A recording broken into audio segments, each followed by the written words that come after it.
What was it like being an icon at such a young age? Having your own, I had your fucking shoes. I used to have your fucking jersey, the headband with the 7, Cover of Madden. Yeah, I'm all ready for it, fellas. I'm all ready for it. It was just a lot, man. Being a kid from Newport News and like just didn't experience a lot in the world other than what I was accustomed to growing up in the neighborhood that I grew up in. And then, I'm a good football player to everybody in my hometown. And, I get put on the national stage and get some coaches who understood me and how to make me great.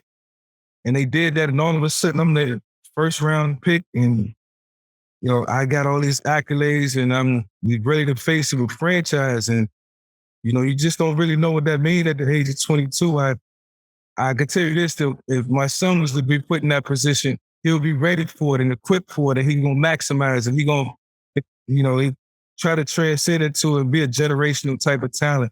And, all the fruits of the labor that come along with it. So I was really young, but to look back and see that, look, there was so many people that believed in me. I think they deserve a lot of credit.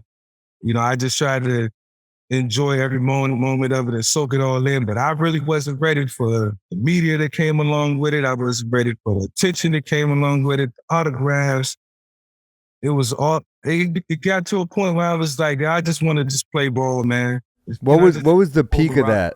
Like people hitting you up? I'm sure like a ton of celebrities are hitting you up. Every corporate company calling, like, you don't realize how blessed you are until like years later you look back on it.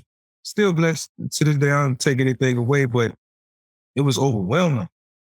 It was overwhelming. Like I look back and I see why it was the game. I made the game look so different. It was like, this is the future. But that's the thing. Like, I think Lamar Jackson's a beast. He's a monster. And we all see his talents each and every week. But the difference is those are a lot of like designed runs. Mike got his runs through like improvising. Like if it broke down, then he would take off. And he really did sit in that pocket and try to sling that thing as often as possible. It just so happened that like the 3 times that he went and ran, it'd be like for 95 yards. So like that's the difference. So you'll take it. You'll take 95 yards. Yeah, but, I'm gashing them when I take off though. My legs fresh.